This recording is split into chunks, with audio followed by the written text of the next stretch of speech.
الرحیم ما ننسخ من آیۃ او ننسها نأت بخیر منها او مثلها الم تعلم ان اللہ علی کل شیء قدیر الم تعلم ان اللہ له ملک السماوات والارض وما لکم من دون اللہ من ولی ولا نصیر صدق اللہ العظیم۔ ان آیات مبارکہ کا ترجمہ اگرچہ ہم کر چکے ہیں، لیکن اس کا جو اصل مفہوم ہے اور اس کا پس منظر ہے اس کو سمجھنا ضروری ہے۔ آپ کو معلوم ہے کہ اللہ کا دین آدم سے لے کر این دم تک ایک ہی ہے۔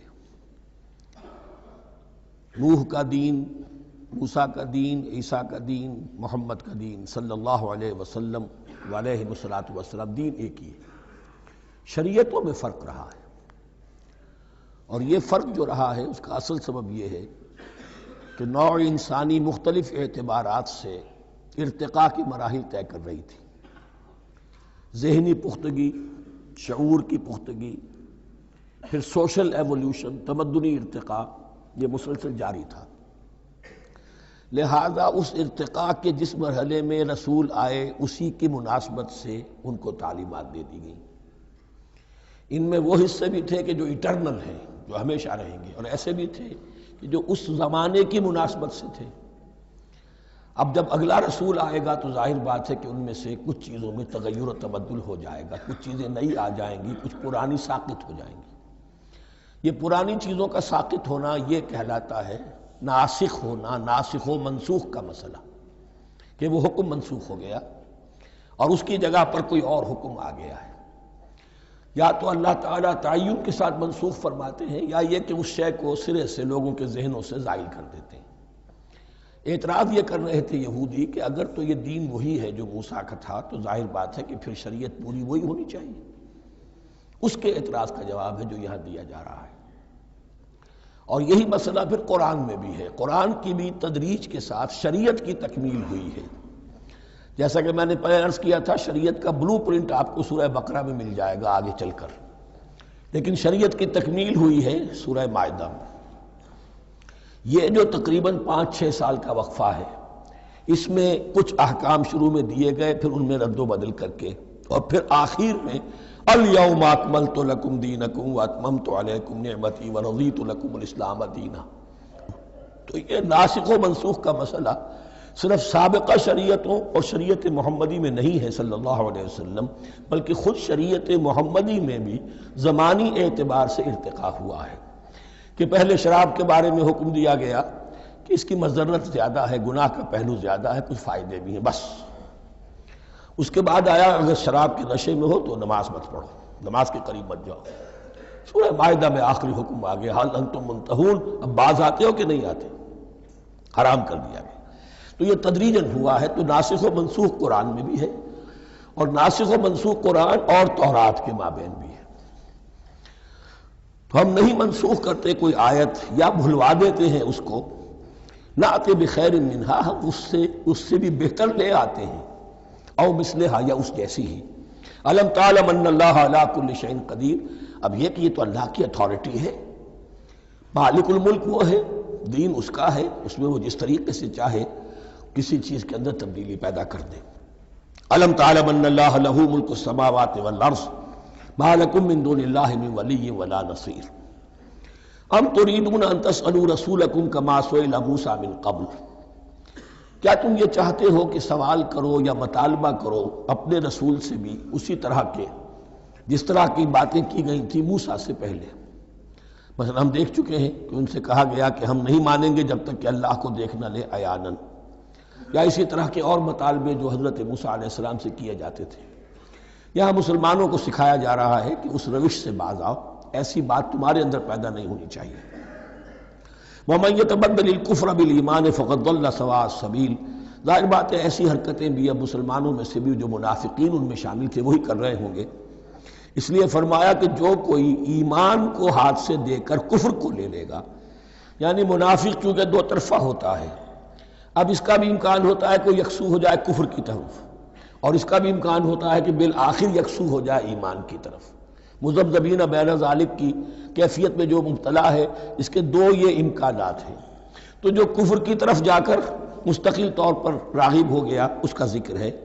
وَمَنْ يَتَبَدَّلِ الْكُفْرَ بِالْإِيمَانِ فَقَدْ ضَلَّ سَوَاءَ السَّبِيلِ، تو وہ تو سیدھی راہ سے بھٹک گیا۔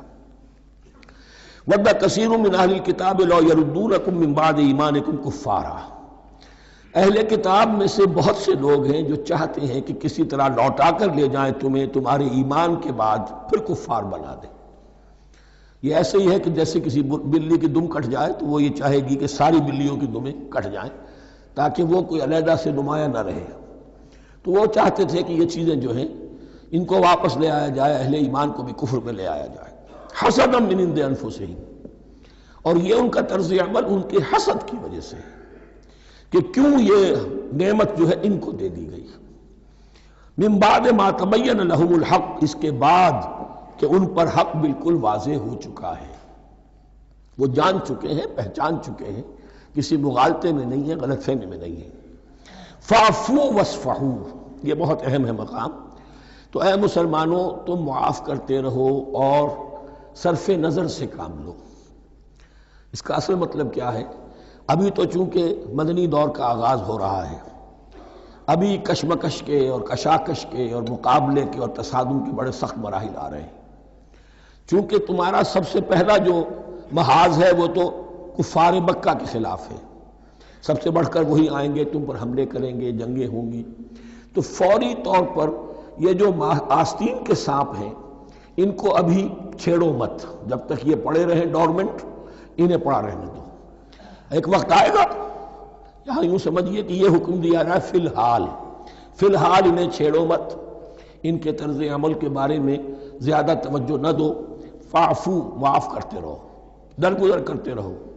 اور وصفحو کہتے ہیں، صفح کہتے ہیں ایک طرف کا، یہ صفح ہے، یہ ورق ہے، صرف نظر کر لینا، دیکھا اندیکھا کر لینا، نظر انداز کر دینا۔ حتی یاتی اللہ بامرہ، یہاں تک کہ اللہ اپنا فیصلہ لے آئے۔ ایک وقت آئے گا کہ پھر مسلمانوں کو غلبہ آخری حاصل ہو جائے گا، اور جب جو یہ باہر کے دشمن ہیں ان سے تم نبٹ لو گے، پھر یہ کہ ان اندرونی دشمنوں کے خلاف بھی تمہیں اب آزادی دی جائے گی کہ ان کو بھی ان کے کیفر کردار تک پہنچا دو۔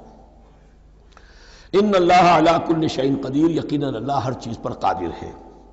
واقیموا الصلاۃ وآتوا الزکاۃ، نماز قائم رکھو، زکوٰۃ دیتے رہو۔ وما تقدموا لانفسکم من خیر تجدوہ عند اللہ، اور جو کچھ بھی تم خیر میں سے، بھلائی میں سے اپنے لیے آگے بھیجو گے، کوئی مال خرچ کر رہے ہو تو خرچ کہاں ہو گیا؟ وہ تو اللہ کے ہاں ڈپازٹ ہو گیا، جمع ہو گیا۔ تو ڈیوائن بینک کے اندر وما تقدموا لانفسکم من خیر تجدوہ عند اللہ، اسے اللہ کے پاس پاؤ گے۔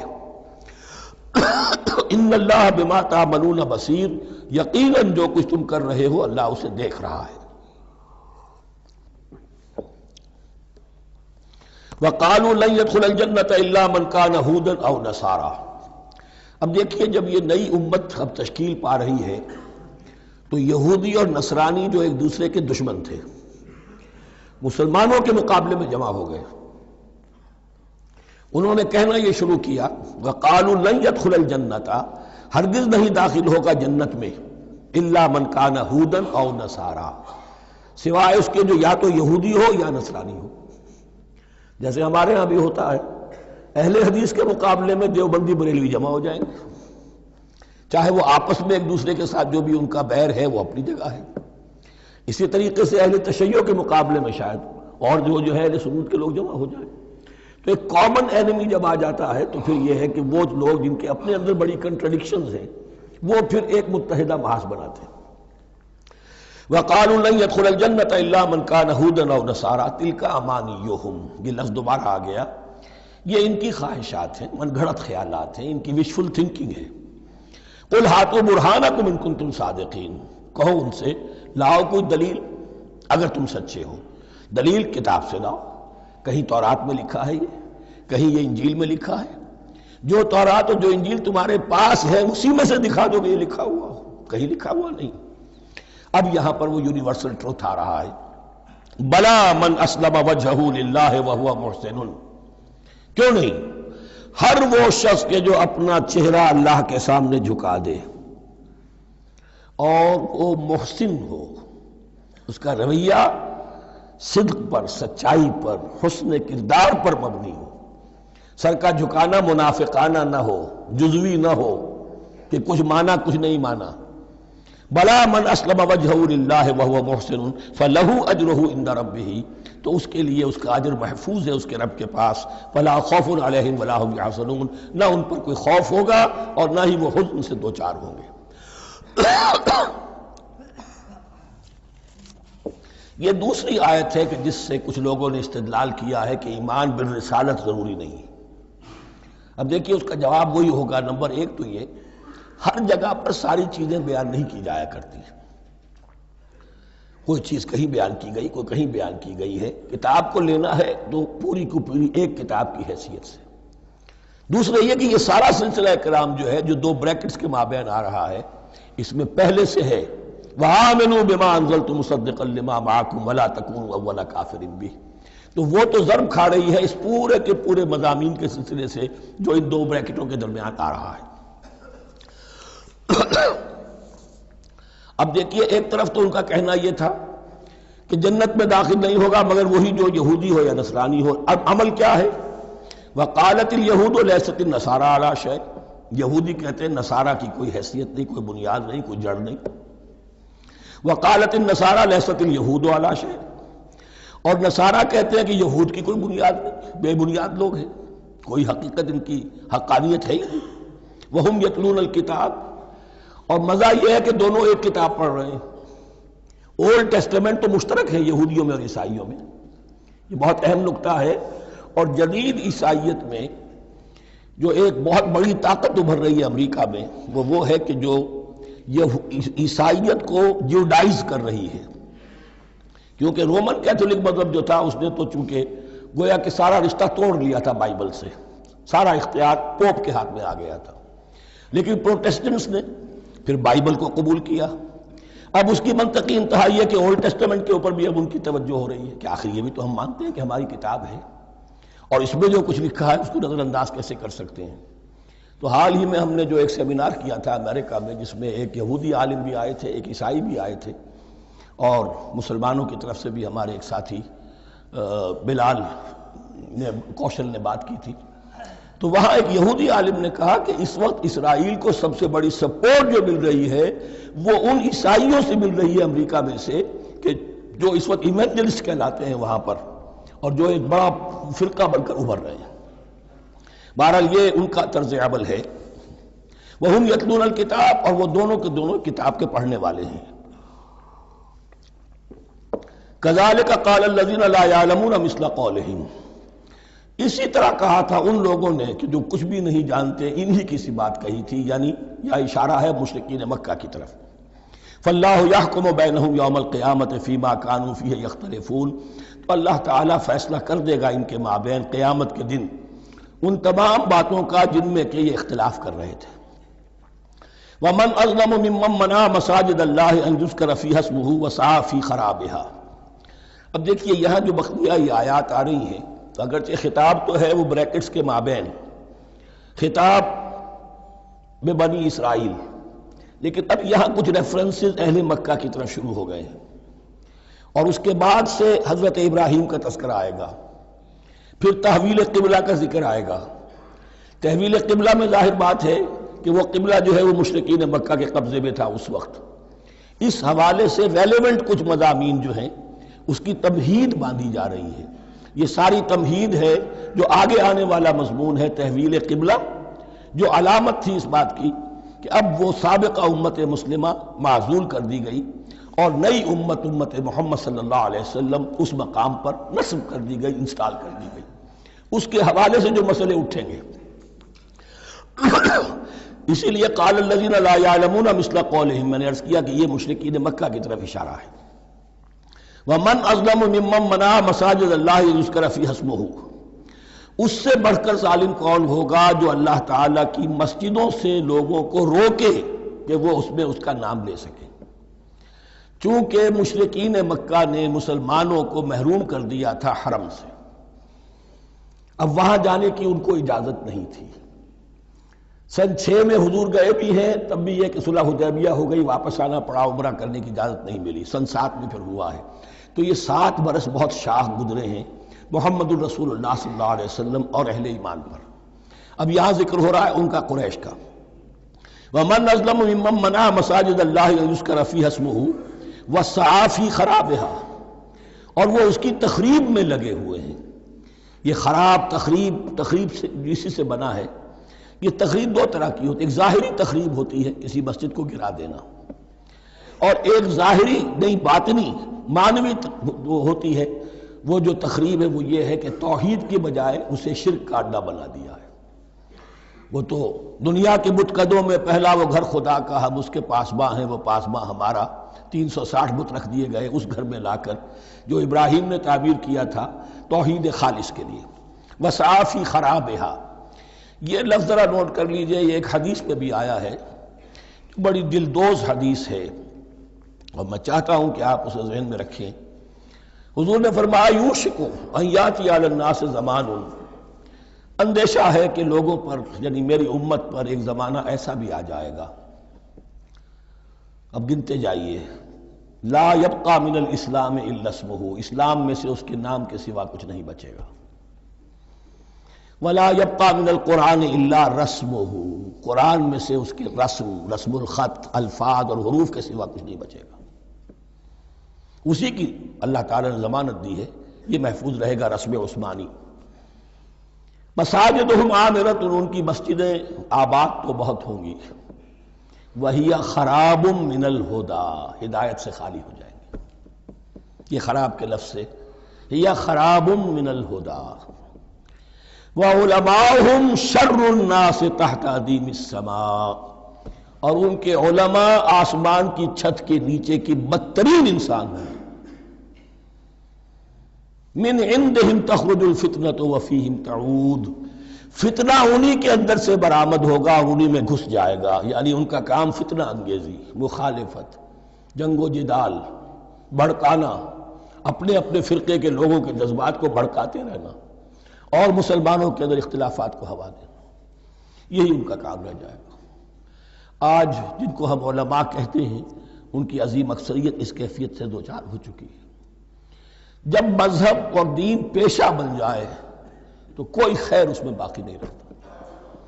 یہ دین اور مذہب پیشہ نہیں تھا. اسلام میں کوئی پیشوائیت نہیں، اسلام میں کوئی پاپائیت نہیں، اسلام میں کوئی برہمنزم نہیں.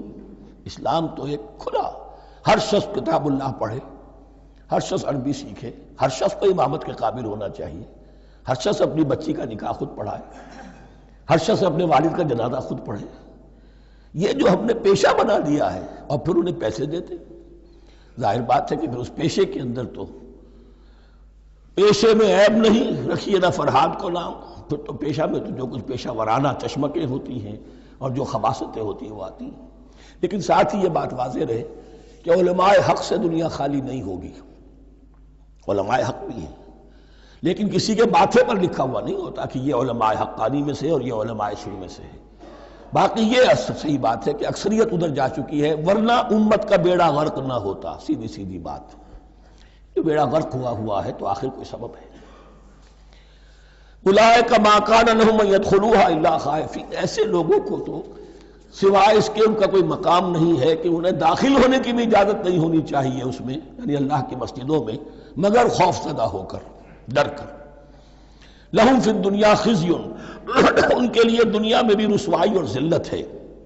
لہم فی الآخرۃ عذاب عظیم، اور آخرت میں ان کے لیے عذاب عظیم ہے. وللہ المشرق والمغرب. اب دیکھیے تمہید ہو رہی ہے تحویل قبلہ کے لیے. اب ظاہر بات ہے کہ بڑی حساس جو ہے وہ ایک کیفیت تھی. یہ تو یروشلم کے ساتھ جن کو دلچسپی تھی اور ان کے دلوں میں اس کی عقیدت تھی، مکہ مکرمہ اور بیت اللہ کے ساتھ جن کو دلچسپی تھی اور ان کے دلوں میں اس کی عقیدت تھی، تو اس حوالے سے یہ قبلہ بدلنا، اور 2 دفعہ بدلا ہے قبلہ.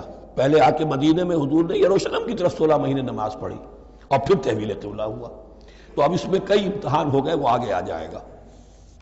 لیکن اس کی تمہید باندھی جا رہی ہے للہ المشرق والمغرب. مشرق اور مغرب سب اللہ کے ہیں. یعنی اگر ہم رخ کرتے ہیں مغرب کی طرف تو اس کے معنی یہ نہیں ہے کہ اللہ مغرب میں ہے، معاذ اللہ. اللہ تو جہت سے، مقام سے، ماورا ماورا وراء الورا، یہ تو یہ ہے کہ ایک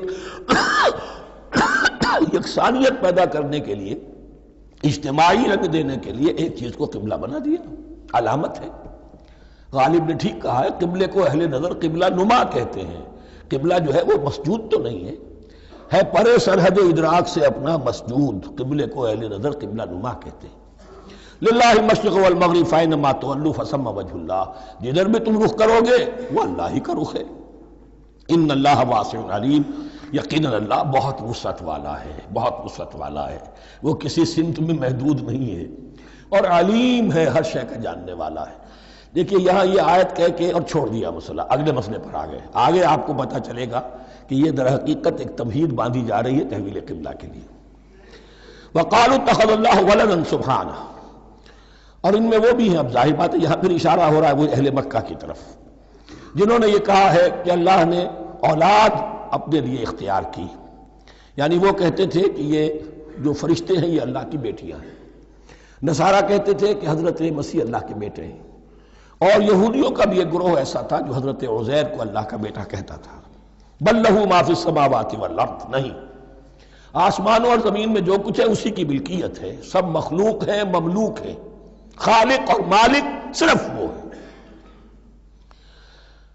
کل لہ قانتون، اور سب کے سب اس کے فرما بردار ہیں، بڑے سے بڑا رسول، بڑے سے بڑا ولی، بڑے سے بڑا فرشتہ، بڑے سے بڑے اجرام سماویہ، سب کل لہ قانتون، بدیع السماوات والارض، وہ آسمان اور زمین کو پیدا کرنے والا ہے بغیر کسی شے کے۔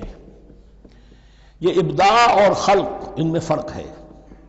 ابداع، بلکہ شاہ ولی اللہ دہلوی نے حجت اللہ البالغہ کا جو پہلا چیپٹر ہے اس کو یہی 3 عنوان دیے ہیں۔ اللہ تعالیٰ کے افعال بنیادی طور پر 3 ہیں، ابداع، خلق، تدبیر۔ ابداع ہے جسے انگریزی میں کہتے ہیں کریشن ایکس نہیلو، عدم محض سے کچھ بنا دیا، کچھ نہیں تھا اور بنا دیا، کن فیکون، یہ ابداع ہے۔ خلق ہے اب ایک چیز سے دوسری چیز بنانا، گارے سے انسان بنایا، یہ تخلیق ہے، آگ سے جن بنا، یہ تخلیق ہے، نور سے فرشتے بنا، یہ تخلیق ہے۔ تو ابداع، بدیع وہ ہے کہ جس نے نئی چیز، اسی لیے بدعت ہمارے ہاں کہلاتی ہے وہ شے جو دین میں نہیں تھی اور خام خواہ لا کے شامل کر دی گئی، جس کی کوئی جڑ بنیاد دین میں نہیں ہے، وہ بدعت ہے۔ اس سے یہ لفظ بدیع السماوات والارض، وَإِذَا قَضَىٰ أَمْرًا فَإِنَّمَا يَقُولُ لَهُ كُن فَيَكُونُ، اس کی شان تو یہ ہے کہ جب وہ کسی معاملے کا فیصلہ کر لیتا ہے تو بس کہتا ہے کہ ہو جا، اور وہ ہو جاتی ہے۔ وَقَالَ الَّذِينَ لَا يَعْلَمُونَ لَوْلَا يُكَلِّمُنَا اللَّهُ وَتَأْتِينَا آیَةٌ، اور کہا ان لوگوں نے جو علم نہیں رکھتے، یہاں پھر وہی مشرکین مکہ کی طرف روح سخن ہے، کیوں نہیں بات کرتا ہم سے اللہ، اور کیوں نہیں کوئی لے آتا ہمارے پاس کوئی نشانی۔ یہ میں عرض کر چکا ہوں، یہ مضمون جو ہے کہ ان کا مطالبہ تھا بہت شدت کے ساتھ کہ کوئی معجزے ویسے ہی دکھاؤ جیسے تم کہتے ہو کہ عیسیٰ نے دکھائے تھے، موسیٰ نے دکھائے تھے، تو ہمارے یہ مطالبے پورے کر دو، ہم مان لیں گے۔ یہ ذکر آئے گا سورہ انعام میں اور پھر سورہ بنی اسرائیل میں۔ كَذَلِكَ قَالَ الَّذِينَ مِن قَبْلِهِمْ مِثْلَ قَوْلِهِمْ، اسی طرح کی باتیں جو لوگ ان سے پہلے آئے تھے وہ بھی کہتے رہے۔ تشابہت قلوبہم، ان کے دل ایک دوسرے سے مشابہ ہو گئے ہیں۔ قد بینا الآیات لقوم یوقنون، اور ہم نے تو اپنی آیات کو واضح کر دیا ہے ان لوگوں کے لیے جو یقین کرنا چاہیں۔ انا ارسلناک بالحق بشیرا ونذیرا، اے نبی ہم نے آپ کو بھیجا ہے حق کے ساتھ بشیر اور نذیر بنا کر۔ بنیادی حیثیت آپ کی یہ ہے کہ آپ اہل حق کو بشارت دیں، فراح و ریحان و جنت نعیم، فسلام لک من اصحاب الیمین، یہ بشارت دیجئے۔ اور جو غلط راستے پر جائیں، کفر کریں، منافقت میں مبتلا ہوں، ملحد ہوں اور بدعملی کریں، ان کو آپ خبردار کر دیجئے کہ جہنم ان کے لیے تیار کر دی گئی ہے۔ آپ کا کام دعوت ہے، ابلاغ ہے، تبلیغ ہے، نصیحت ہے۔ وَلَا تُسْأَلُ عَنْ أَصْحَابِ الْجَحِيمِ، آپ سے سوال نہیں کیا جائے گا جہنمیوں کے بارے میں کہ اے محمد یہ کیوں جہنم میں پہنچ گئے، ہم نے تمہیں بھیجا تھا، تمہارے ہوتے ہوئے یہ جہنمی کیوں ہو گئے؟ نہیں، یہ آپ کی ذمہ داری نہیں ہے۔ کون جنت میں جانا چاہتا ہے، کون جہنم میں جانا چاہتا ہے، یہ آدمی کا اپنا فیصلہ ہے۔ آپ کا کام ہے کہ حق کو واضح کر دیں، ہاں وضاحت میں کمی نہ رہ جائے، حق واضح ہو جائے۔ کوئی اشتباہ نہ ہو، بالکل مبرہن ہو جائے، واضح ہو جائے، بس یہ ذمہ داری آپ کی ہے، اس سے زیادہ نہیں۔ یہ مسئولیت جو ہوتی ہے، انسان اگر اپنی اصل مسئولیت سے زیادہ ذمہ داری اپنے سر پر ڈال لے تو اس سے بھی بہت بڑی بڑی گمراہیاں پیدا ہوتی ہیں، اور اس کا جو ایک تذکرہ ہو رہا ہے بڑی گمراہی تو معاذ اللہ وہ تو ہمارے حوالے سے ہوتی ہے۔ ہمارے ہاں کی بہت سی جماعتیں جو ہیں اسی طرح کی غلطیوں کی وجہ سے وہ غلط راستوں پر پڑ گئی، پوری تحریکیں برباد ہو گئی۔ لیکن یہاں بھی حضور کا معاملہ کیا ہو رہا تھا کہ حضور چاہتے تھے کہ کسی طرح یہ علماء یہود ایمان لے آئیں۔ بہرحال حضور کے دل میں رغبت، آخر مکے میں آپ تھے تو دعائیں مانگتے تھے، اے اللہ عمرو ابن ہشام اور عمر ابن خطاب میں سے کسی ایک کو تو میری جھولی میں ڈال دے۔ تو اسی طرح کی دعا آپ نے کی ہوگی۔ فرمایا وَلَن تَرْضَىٰ عَنْكَ الْيَهُودُ وَلَا النَّصَارَىٰ حَتَّىٰ تَتَّبِعَ مِلَّتَهُمْ۔ اے نبی کسی مغالطے میں نہ رہیے، ہرگز راضی نہیں ہوں گے آپ سے نہ یہ یہودی اور نہ نصرانی جب تک کہ آپ پیروی نہ کریں ان کی ملت کی۔ لہذا امید منقطع کر لیجیے، اس لیے کہ زیادہ امید ہو تو مایوسی ہو جاتی ہے۔ اقبال نے بہت خوب کہا ہے بندہ مومن کے بارے میں، جس کی امیدیں قلیل، جس کے مقاصد جلیل۔ مقصد اونچا لیکن امید قلیل رکھیے، اللہ چاہے گا تو ہو جائے گا، نہیں چاہے گا تو میرا کام تو اپنی حد تک اپنا فرض ادا کر دینا ہے۔ اس سے زیادہ کی جو ہے خواہش اپنے دل میں پالیں گے، کسی اجلت پسندی میں گرفتار ہو جائیں گے، کہیں دائیں بائیں ہک اور کرک کے ذریعے سے کہیں پہنچنے کی کوشش کریں گے اور اپنے آپ کو بھی برباد کر لیں گے۔ لن ترضى عنك اليهود ولا النصارى حتى تتبع ملتهم قل ان هدى الله هو الهدى، کہہ دیجئے دیکھو ہدایت تو ہے اللہ کی ہدایت۔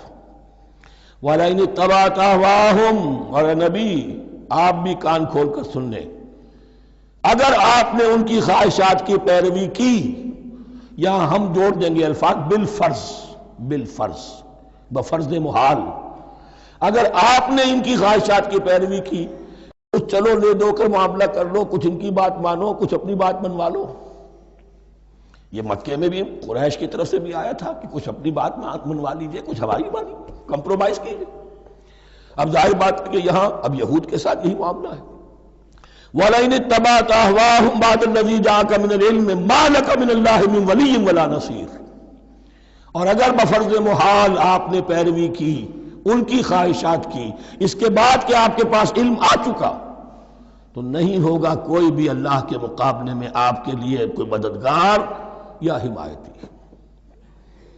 معاذ اللہ، حق کی تلوار بڑی ننگی ہے، اور یہاں اللہ کا عدل یہ فرد سے فرد تک بدلتا نہیں ہے، نہ امت سے امت کی طرف بدلے گا، قوم اور کسی اور قوم سے ایک معاملہ کسی دوسری قوم سے کوئی اور معاملہ نہیں۔ اللہ کے اصول ہیں، اللہ کے قوانین ہیں، اس کی فطرت ہے، فطرت اللہ التی فطر الناس علیہا، پھر یہ کہ اس کی سنت ہے، لن تجد لسنت اللہ تحویلا ولن تجد لسنت اللہ تبدیلا۔ الذین آتیناہم الکتاب یتلونہ حق تلاوتہ، وہ لوگ کہ جنہیں ہم کتاب دیتے ہیں وہ اس کی تلاوت کرتے ہیں جیسا کہ اس کی تلاوت کا حق ہے۔ اس پر میں نے اپنے کتابچے میں بحث کی ہے، تلاوت کا اصل حق کیا ہے۔ مسلمانوں پر قرآن مجید کے حقوق نامی کتابچہ، اب یہاں پہ تفصیل سے بیان کرنے کا وقت نہیں ہے، لیکن ایک بات جان لیجئے کہ تلاوت کا لفظ جو قرآن کے لیے قرآن نے اختیار کیا، یہ بڑا ذو معنیین ہے۔ تلا یتلو ہم اسے بھی کہتے ہیں پڑھنا، اور تلا یتلو کسی کے پیچھے پیچھے چلنے کو کہتے ہیں۔ والشمس وضحاها والقمر اذا تلاها، سورج کے بعد پیچھے آتا ہے چاند۔ تو یتلو کے معنی کیا ہے؟ when you are reading the book you are following the text۔ بعض لوگوں کو دیکھا ہوگا انگلی ان کی چلتی ہے ساتھ ساتھ، وہ بیچارے زیادہ ماہر نہیں ہیں تو تاکہ نگاہ ادھر سے ادھر نہ ہو جائے، ایک سطر سے دوسری سطر پر نہ پہنچ جائے، انگلی بھی ساتھ ساتھ پھیرتے ہیں، تو فالوئنگ دی ٹیکسٹ۔ لیکن اس تلاوت کا اصل حق کیا ہوگا؟ جب آپ اس کتاب کو فالو کریں، اسے اپنا امام بنائیں، اس کے پیچھے چلیں، اس کا اتباع کریں، اس کی پیروی کریں، جس کی کہ دعا ہم کرتے ہیں وَاجْعَلْهُ لَنَا إِمَامًا وَنُورًا وَهُدًى وَرَحْمَةً، تو اللہ تو بنائے گا ہمارا امام اس کو اسی وقت جب کہ ہم فیصلہ کر لیں کہ ہم اس کتاب کے پیچھے چلیں گے۔ الذین آتیناہم الکتاب یتلونہ حق تلاوتہ اولئک یؤمنون بہ، جو اللہ کی کتاب کی تلاوت کا حق ادا کریں اور اس کی پیروی بھی کریں، وہی ہیں جو اس پر ایمان رکھتے ہیں۔ جو نہ تلاوت کا حق رکھتے ہوں ادا کریں، نہ پیروی کریں، وہ دعویٰ کریں کہ ہمارا ایمان ہے تورات پر اور کتاب پر، تو یہ دعویٰ جو ہے جھوٹا دعویٰ ہے۔ میں وہ حدیث آپ کو سنا چکا ہوں، ما آمن بالقرآن من استحل محارمہ، جس شخص نے قرآن کی کسی حرام کردہ شے کو اپنے لیے حلال کر لیا، اس کا قرآن پر کوئی ایمان نہیں۔ وَمَن يَكْفُرْ بِهِ فَأُولَٰئِكَ هُمُ الْخَاسِرُونَ، اور جو اس کا کفر کرے گا تو وہی لوگ ہیں خسارے میں رہنے والے۔ اب وہ بریکٹ بند ہو رہی ہے، وہ آیت کے جو چھٹے رکوع کے شروع میں آئی تھی دوبارہ آ گئی جوں کی توں، یا بنی اسرائیل اذکروا نعمتی التی انعمت علیکم وانی فضلتکم علی العالمین۔ یہ ترتیب ذہن میں رکھیے۔ اور دوسری آیت بھی جو کہ تو صرف یہ ہے کہ ترتیب تھوڑی سی بدلی ہے۔ بریکٹ یوں بناتے ہو تو اس کی چونچ ادھر ہوتی ہے تو اس کی چونچ ادھر ہوتی ہے، تو اسی طریقے سے ذہن میں رکھیے کہ دوسری آیت کی ترتیب تھوڑی سی بدل دی ہے، درمیانی، اور وہ بھی درمیان میں چونچ والا معاملہ جو ہوتا ہے۔ وَاتَّقُوا يَوْمًا لَا تَجْزِي نَفْسٌ عَن نَفْسٍ شَيْئًا، یہ تو جو کہ تو وہی ہے، ڈرو اس دن سے جس دن کوئی جان کسی دوسری جان کے کام نہ آ سکے گی۔ وَلَا يُقْبَلُ مِنْهَا عَدْلٌ، وہاں کیا تھا وَلَا يُقْبَلُ مِنْهَا شَفَاعَةٌ، یہاں کیا آیا وَلَا يُقْبَلُ مِنْهَا عَدْلٌ، نہ اس سے کوئی فدیہ قبول کیا جائے گا۔ وَلَا تَنْفَعُهَا شَفَاعَةٌ، یہ شفاعت بعد میں لے آئے، عدل پہلے لے آئے، وہاں شفاعت پہلے ہے عدل بعد میں، بس یہ تبدیلی ہے۔ وَلَا هُمْ يُنصَرُونَ، اور یہ پھر جو کا تو وہی جو پہلی آیت میں تھا، جو چھٹے رکوع کی دوسری آیت ختم ہوئی، نہیں انہیں کوئی مدد مل سکے گی۔ یہ جو حصہ تھا جو تقریباً 10 رکوعوں پر مشتمل تھا، سورہ بقرہ کے 18 رکوع کہ جن میں روح سخن ہے سابقہ امت مسلمہ کی طرف، 4 رکوع بڑے عموم کے حامل تھے، لیکن بین السطور وہاں بھی اشارے موجود تھے، روح سخن جو تھا وہ بنی اسرائیل کی طرف۔ 10 رکوعوں میں صراحت کے ساتھ ساری گفتگو انہی سے ہے، الا یہ کہ ایک جگہ مسلمانوں سے خطاب کر لیا، کچھ آخر میں اہل مکہ کا تذکرہ بھی ہو گیا۔ اب اس کے بعد ذکر شروع ہو رہا ہے حضرت ابراہیم علیہ السلام کا۔ وہ بات سمجھ لیجئے کہ کیا وجہ ہے اس کی۔ دیکھیے حضرت ابراہیم کی نسل کی یہ 2 شاخیں چلی، ویسے تو 3 ہیں، عام طور پر لوگوں کے علم میں ہے کہ 2 بیویاں تھیں، حضرت ہاجرہ سے حضرت اسماعیل پیدا ہوئے، بڑے تھے، حضرت سارہ سے حضرت اسحاق، ان کے بیٹے یعقوب، یعقوب کے 12 بیٹے بنی اسرائیل۔ حضرت اسماعیل کو حضرت ابراہیم نے آباد کیا خانہ کعبہ کے پاس لا کر، بواد غیر ذی زرع، تو وہاں یہ جو ایک نسل چلی۔ لیکن نبوت جو ہے حضرت ابراہیم کے بعد حضرت اسماعیل کو تو ملی، اس کے بعد مسلسل یوں سمجھیے کہ تقریباً 3000 کا فصل ہے سالوں کا کہ کوئی نبوت اس شاخ میں نہیں آئی۔ نبوت کا سلسلہ چلا دوسری شاخ میں، حضرت یعقوب، حضرت اسحاق، حضرت یعقوب، حضرت یوسف، چلتے جائیے، اور پھر حضرت موسیٰ اور عیسیٰ سے شروع ہو کر حضرت موسیٰ اور ہارون سے شروع ہو کر حضرت عیسیٰ اور یحییٰ تک 1400 برس مسلسل۔ اگرچہ تیسری شاخ بھی تھی، بنو قطورہ کہلاتے، تیسری اہلیہ آپ کی تھی قطورہ، بنی قطورہ میں سے ان کی اولاد بڑی کثیر تھی، ان میں سے ایک مدین تھے، مدین یا مدیان، ان میں حضرت شعیب کی بعثت ہوئی تھی۔ حضرت شعیب بھی حضرت ابراہیم کی نسل میں سے ہیں، لیکن بنی مدیان میں سے۔ بہرحال اب چونکہ حضور کی بعثت ہوئی بنی اسماعیل میں، ادھر بنی اسرائیل ہیں، ان سے یہ خطاب ہو رہا ہے سابقہ امت مسلمہ، اور اب یہ امامت الناس منتقل ہونے والی ہے بنی اسرائیل سے بنی اسماعیل کو۔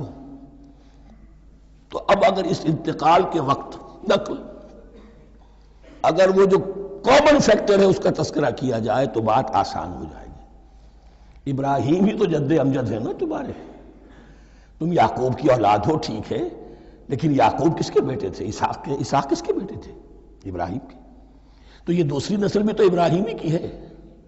اس حوالے سے ان کے لیے سہل بنایا جا رہا ہے کہ بات کو سمجھو، یہ صرف یہ ہے کہ 2 پیڑھی اوپر جا کر مل گئے اور لانا خیر سنا، اور حضرت ابراہیم نے خانہ کعبہ کی تعمیر کی اور اسے اب مرکز بنانا ہے اہل توحید کا، لہذا یہ ساری گفتگو اب شروع ہو رہی ہے۔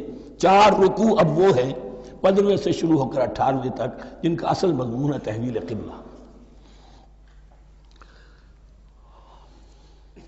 وَإِذِ ابْتَلَىٰ إِبْرَاهِيمَ رَبُّهُ بِكَلِمَاتٍ فَأَتَمَّهُنَّ، اور ذرا یاد کرو جب ابراہیم کو آزمایا اس کے رب نے بہت سی باتوں میں۔ میرا ایک کتاب چاہے حضرت ابراہیم کی شخصیت پر، حج اور عید الاضحیٰ اور ان کی اصل روح، اور اس میں ایک تحریر ہے ایک تقریر ہے۔ جو تحریر ہے وہ مجھے بہت پسند ہے کہ کیسے کیسے امتحان آئے ہیں حضرت ابراہیم علیہ السلام پر۔ فَأَتَمَّهُنَّ، اب یہ ایک جملے میں ایک پوری داستان ہے۔ اس نے ان سب کو پورا کیا، سب میں پاس ہو گیا، ہر امتحان سے کامیابی کے ساتھ with flying colors ہر امتحان سے نکلے۔ قال انی جاعلک للناس اماما، تب ہم نے کہا اے ابراہیم اب میں تمہیں نوع انسانی کا امام بنانے والا ہوں۔ قال ومن ذریتی، انہوں نے کہا اور میری نسل کے بارے میں بھی یہ وعدہ ہے کہ نہیں؟ قال لا ینال عہد الظالمین، فرمایا میرا یہ عہد ظالموں سے متعلق نہیں ہوگا۔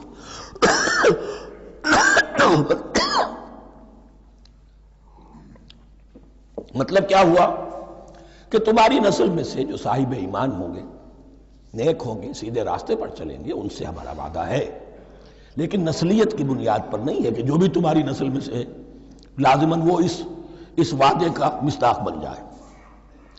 وَإِذْ جَعَلْنَا الْبَيْتَ مَثَابَةً لِلنَّاسِ وَأَمْنًا، اور یاد کرو جب کہ ہم نے گھر کو، اپنے گھر کو، بیت اللہ کو قرار دے دیا لوگوں کے لیے زیارت کی جگہ، لوٹ کے آنے، لوٹ کر آؤ، حج کرو، مَثَابَةً لِلنَّاسِ وَأَمْنًا، اور اسے امن کا گھر قرار دے دیا۔ وَاتَّخِذُوا مِن مَقَامِ إِبْرَاهِيمَ مُصَلًّى، اور ہم نے حکم دیا کہ مقام ابراہیم کو اپنی جائے نماز بنا لو، نماز پڑھنے کی جگہ بنا لو۔ آج کل تو بعض علماء نے یہ کہا ہے کہ مقام ابراہیم سے مراد کوئی خاص پتھر نہیں ہے، بلکہ اصل میں وہ تو پوری جگہ جو تھی وہ مقام ابراہیم، حضرت ابراہیم وہاں آباد ہوئے تھے۔ لیکن صحیح بات وہی ہے جو ہمارے سلف سے چلی آ رہی ہے، روایات پختہ ہیں اس کے بارے میں کہ جس طریقے سے حجر اسود جنت سے آیا ہے، ایسے ہی یہ بھی ایک پتھر تھا کہ جو جنت سے لایا گیا حضرت ابراہیم کے لیے جب وہ تعمیر کر رہے تھے، کوئی اور ذرائع تو ابھی تھے ہی نہیں، اس کے اوپر وہ کھڑے ہوتے تھے اور یہ پتھر ہی اونچا ہوتا جاتا تھا خود۔ اب جیسے جیسے تعمیر اوپر جا رہی ہے تو اس کے لیے یہ پتھر اونچا ہوتا تھا، وہ پتھر ہے جو مقام ابراہیم اب بھی محفوظ ہے، اور وہاں پر پھر طواف کر کے کعبے کا مکمل، پھر اس کے آس پاس جو ہے 2 رکعت جو ہے وہ ادا کی جاتی ہے نماز۔ وَعَهِدْنَا إِلَىٰ إِبْرَاهِيمَ وَإِسْمَاعِيلَ أَن طَهِّرَا بَيْتِيَ لِلطَّائِفِينَ وَالْعَاكِفِينَ وَالرُّكَّعِ السُّجُودِ، اور ہم نے عہد لے لیا تھا ابراہیم اور اسماعیل سے کہ تم دونوں ہمارے اس گھر کو، بیتیا میرے اس گھر کو پاک رکھو۔ اب یہ تطہیر بھی دونوں طرح کی ہوگی، ظاہری صفائی بھی ہو، گند نہ ہو، تاکہ ظاہر آئیں تو ان کے دلوں میں جو کدورت پیدا نہ ہو، کوفت نہ ہو، کھلی فضا ہو، صاف رکھو۔ اور تطہیر باطنی، وہاں توحید کا چرچا ہو، کوئی اور کفر اور شرک جو ہے وہ نہ آنے پائے۔ ان طہرا بیتی للطائفین والعاکفین، طواف کرنے والوں کے لیے، اعتکاف کرنے والوں کے لیے، والرکع السجود، اور رکوع اور سجود کرنے والوں کے لیے۔ وَإِذْ قَالَ إِبْرَاهِيمُ رَبِّ اجْعَلْ هَٰذَا بَلَدًا آمِنًا وَارْزُقْ أَهْلَهُ مِنَ الثَّمَرَاتِ مَنْ آمَنَ مِنْهُمْ بِاللَّهِ وَالْيَوْمِ الْآخِرِ، اور یاد کرو جب کہ ابراہیم نے کہا تھا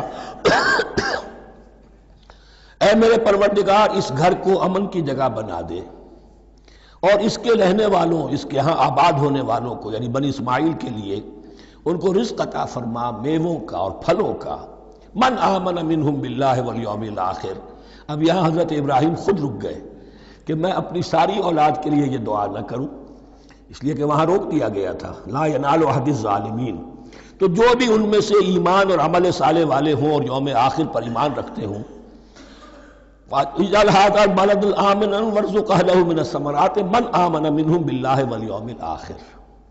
اب یہاں دیکھیے اللہ تعالیٰ نے گویا کہ ہم کہیں گے ازرہ شفقت مسکراتے ہوئے گویا کہ فرمایا کہ ابراہیم قال ومن کفر، تمہاری اولاد میں سے جو کفر کرے گا فامتعه قلیلا، اس کو بھی میں دنیا کا ساز و سامان تو دوں گا، امامت میں شامل نہیں کر سکتا، لیکن یہ کہ دنیاوی طور پر مال و متاع جو ہے وہ ان کو بھی میں دوں گا. ومن کفر فامتعہ قلیلا ثم اضطرہ الی عذاب النار، ہاں پھر اسے کشاں کشاں لے آؤں گا جہنم کے عذاب کی طرف. وبئس المصیر، اور وہ بہت ہی بری جگہ ہے لوٹنے کی.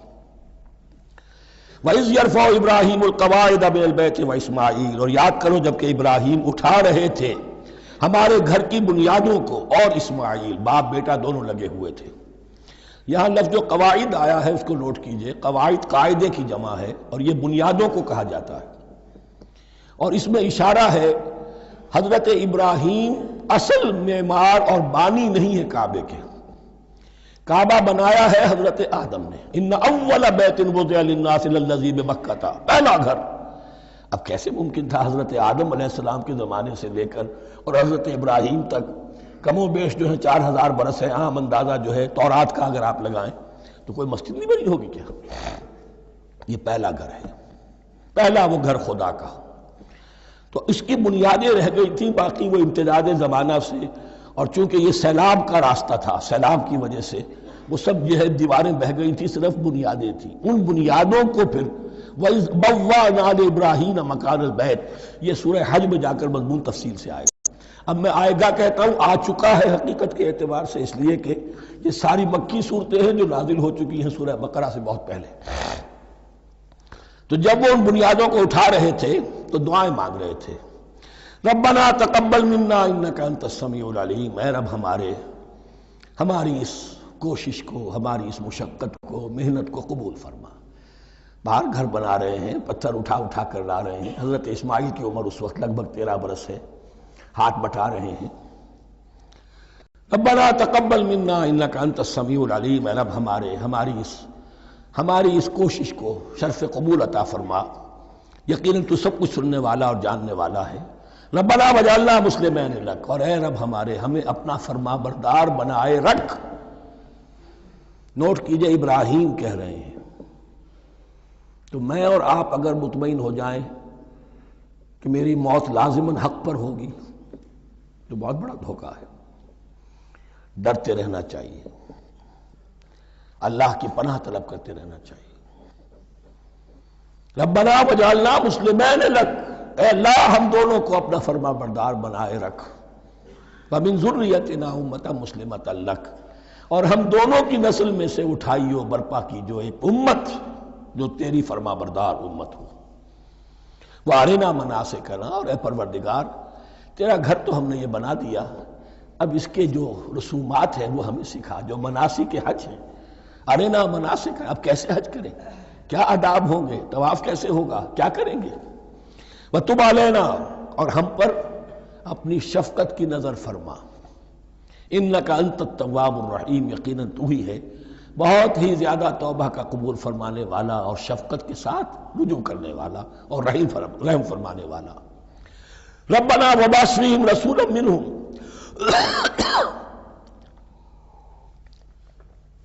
اور اے ہمارے پروردگار ہماری اس نسل میں، اب چونکہ ہماری نسل مراد ہے بنی اسماعیل، بنی اسرائیل اسماعیل کی نسل میں سے تو نہیں ہے نا، یہاں دونوں کی نسل سے مراد ہے تو وہ بنی اسماعیل.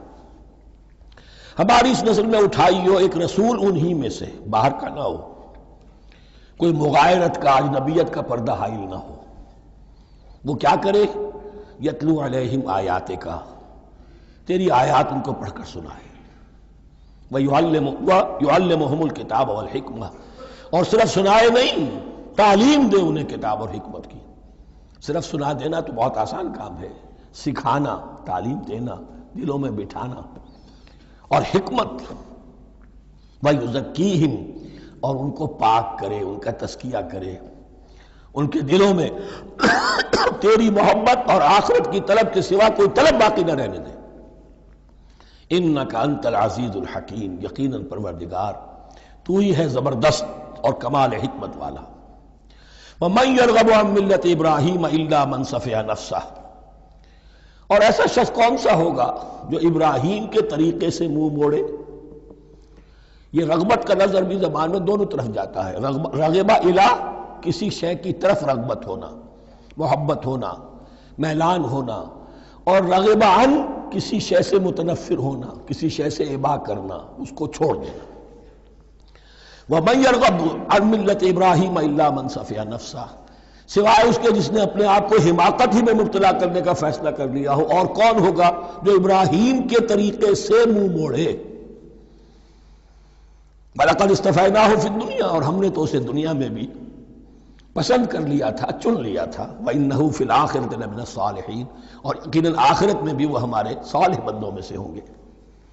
اذ قال له ربه اسلم قال اسلمت لرب العالمین، جب جب کہا اس سے اس کے پروردگار نے کہ مانو میرا حکم، اس نے کہا پروردگار قبول ہے تیرا حکم، یہاں تک کہ ذبح کرو بیٹے کو، حاضر۔ یہ آخری امتحان تھا، آخری 100 برس کی عمر میں، 87 برس کی عمر میں دعائیں مانگ مانگ کر بیٹا لیا تھا اسماعیل۔ حضرت سارہ کے ہاں کوئی اولاد نہیں ہوئی تھی، اب وہ 13 برس کا تھا، بازو بن گیا تھا، اور اس وقت ذبح کرنے کا حکم آیا۔ جب بھی کہا ہم نے مانو ہمارا حکم، قال اسلمت لرب العالمین، اللہ تعالی ہمیں بھی توفیق دے کہ اس کی پیروی کریں۔ وَوَصَّىٰ بِهَا إِبْرَاهِيمُ بَنِيهِ وَيَعْقُوبُ، اور اسی کی وصیت کی تھی ابراہیم نے بھی اپنے بیٹوں کو اور یعقوب نے بھی۔ یا بنی، وہ کیا تھی نصیحت؟ اے میرے بیٹو، ان اللہ اصطفیٰ لکم الدین، دیکھو اللہ نے تمہارے لیے دین کو پسند فرما لیا ہے۔ کون سا دین؟ فلا تموتن الا وانتم مسلمون، اور دیکھنا موت نہ آنے پائے مگر فرما برداری کی حالت میں۔ یہی بات آئے گی سورہ آل عمران میں مسلمانوں سے خطاب کر کے، یا ایھا الذین آمنوا اتقوا اللہ حق تقاتہ ولا تموتن الا وانتم مسلمون، اور ان الدین عند اللہ الاسلام ومن یبتغ غیر الاسلام دینا فلن یقبل منہ۔ ام کنتم شہداء اذ حضر یعقوب الموت، کیا تم اس وقت موجود تھے جب یعقوب کی موت کا وقت آیا؟ جب آدم کی یعقوب پر موت، یہ لفظی ترجمہ ہوگا، اذ حضر یعقوب الموت اذ قال لبنیہ ما تعبدون من بعدی، حضرت یعقوب نے اپنے سارے بیٹوں کو جمع کیا، 12 کے 12، اور مصر میں پہنچ چکے تھے یہ حضرت یوسف علیہ السلام کے ذریعے سے، جو سورہ یوسف میں ساری کہانی آئے گی، وہاں انتقال ہوا۔ تو انہوں نے اپنے بیٹوں کو جمع کیا، اذ قال لبنیہ ما تعبدون من بعدی، میرے بعد تم کس کی پوجا کرو گے، کس کی پرستش کرو گے؟ یہ بات نہیں تھی کہ انہیں معلوم نہیں تھا، لیکن یہ کہ ایک میثاق، قول و قرار اور پختہ کرنے کے لیے۔ قالوا نعبد الہک و الہ آبائک ابراہیم و اسماعیل و اسحاق، انہوں نے کہا کہ ہم پوجیں گے، بندگی کریں گے، پرستش کریں گے آپ کے معبود کی اور آپ کے آبا ابراہیم، اسماعیل اور اسحاق کے معبود کی، اور یہ کوئی مختلف معبود نہیں ہے، الہ واحدہ، وہ تو ایک ہی الہ ہے۔ وَنَحْنُ لَهُ مُسْلِمُونَ، ہم اس کے لیے اس کے سامنے سر جھکاتے ہیں، اسی کی فرما برداری کا اقرار کرتے ہیں۔ تِلْكَ أُمَّةٌ قَدْ خَلَتْ، یہ آیت 2 مرتبہ آئے گی اسی رکوع میں۔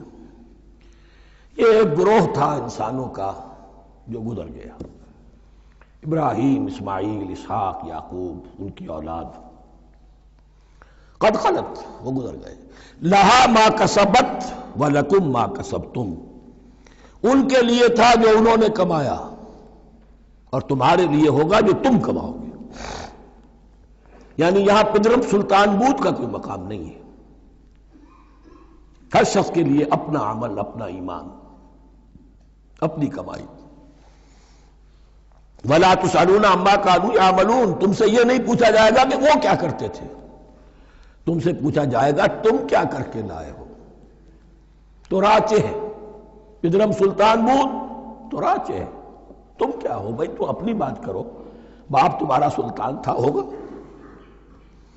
وَقَالُوا كُونُوا هُودًا أَوْ نَصَارَىٰ تَهْتَدُوا، لیکن اس پس منظر میں اب ان کی خباثت کو نمایاں کیا جا رہا ہے کہ یہ تو تھی وصیت ابراہیم کی اور یعقوب کی، اور اس وقت کے یہود و نصارہ کا کیا رویہ ہے؟ قَالُوا كُونُوا هُودًا أَوْ نَصَارَىٰ تَهْتَدُوا، وہی متحدہ محاذ حضور کے خلاف۔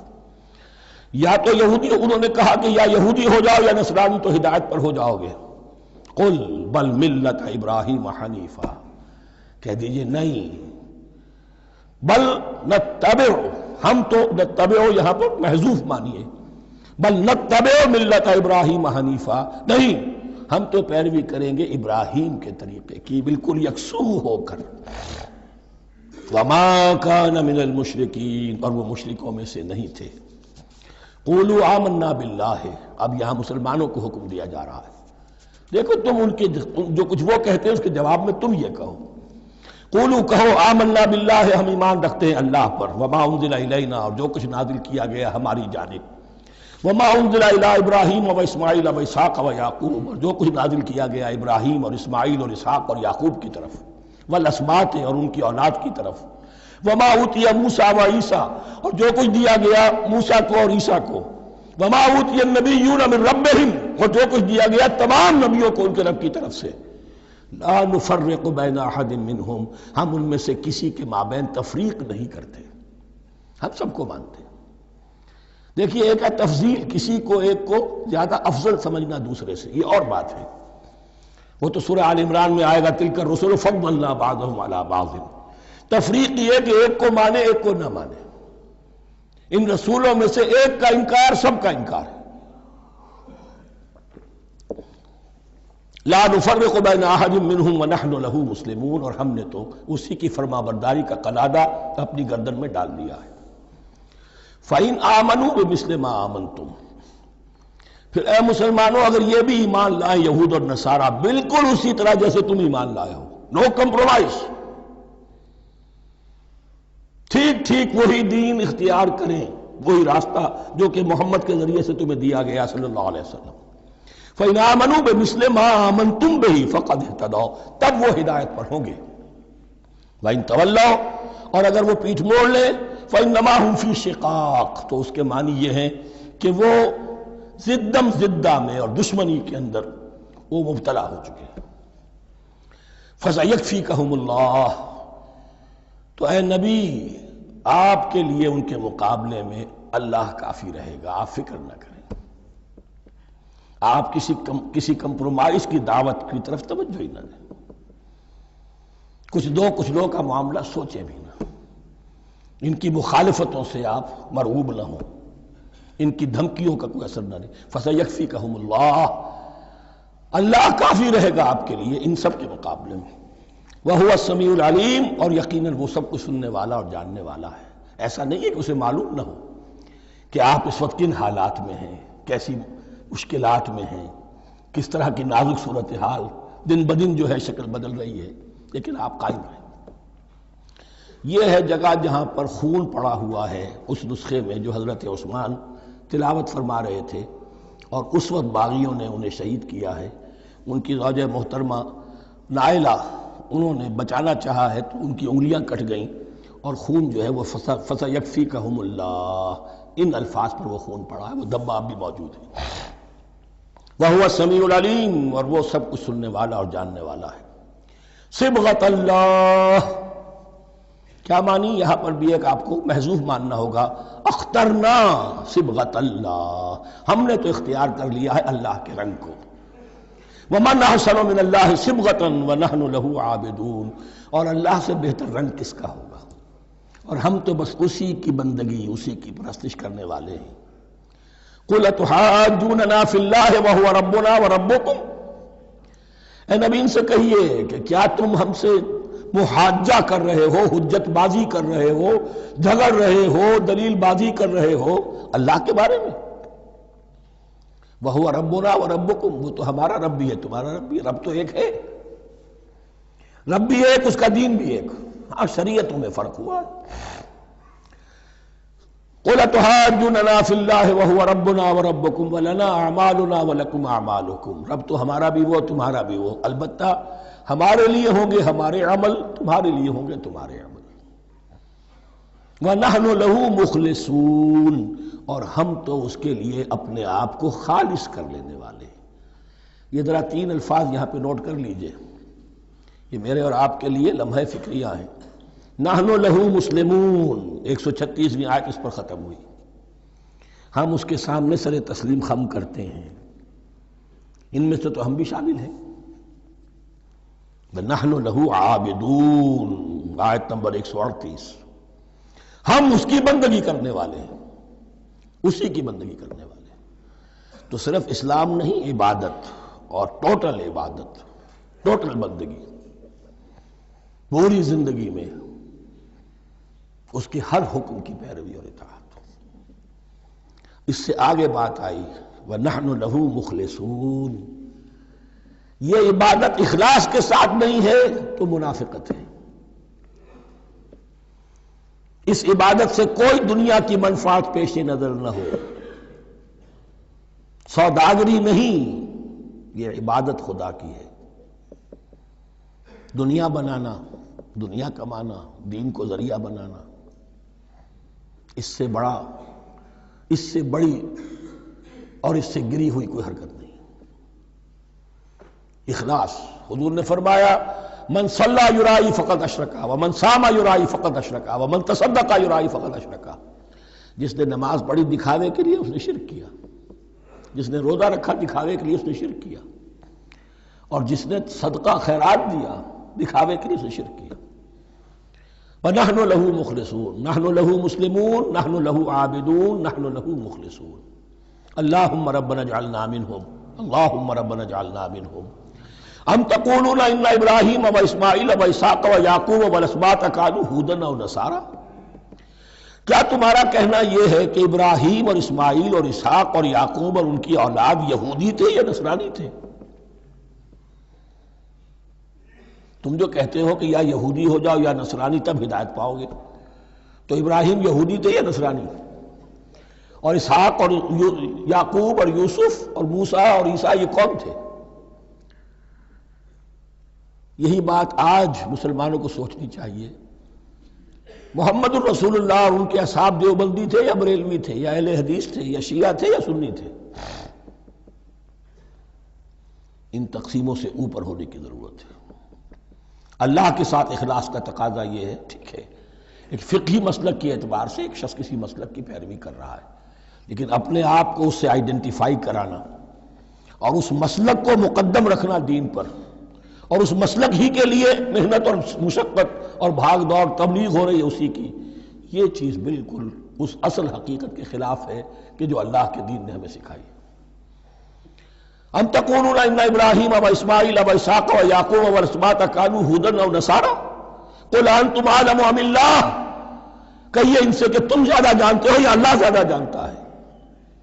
ومن اظلم ممن كتم شہادۃ عنده من اللہ، کان کھول کر سن لو، اس سے بڑھ کر ظالم کون ہوگا جس نے اللہ کی ایک گواہی جو اس کے پاس تھی اسے چھپا لیا۔ تمہارے پاس گواہیاں ہیں، علماء یہود جانتے تھے یہ اللہ کے رسول ہیں جن کے ہم منتظر تھے، اس گواہی کو چھپائے بیٹھے۔ ومن اظلم ممن كتم شہادۃ عنده من اللہ وما اللہ بغافل عما تعملون، اور اللہ ہرگز غافل نہیں ہے کہ اس سے جو تم کر رہے ہو۔ تلک امۃ قد خلت، یہ گروہ مقدس جماعت تھی یہ جس کے یہ گلے سرسبت تھے، یہ گزر گئے۔ لہا ما کسبت ولکم ما کسبتم، جو کمائی انہوں نے کی، جو عمل انہوں نے کمائے وہ ان کے لیے، تمہارے لیے نہیں۔ تمہارے لیے وہ ہوگا جو تم کماؤ گے۔ ولا تسألون عما كانوا يعملون، اور تم سے ان کے عمل کے بارے میں نہیں پوچھا جائے گا کہ انہوں نے کیا کیا، تم سے سوال یہ ہوگا کہ تم نے کیا کیا۔ بارک اللہ لی ولکم فی القرآن العظیم ونفعنی وإیاکم بالآیات والذکر الحکیم۔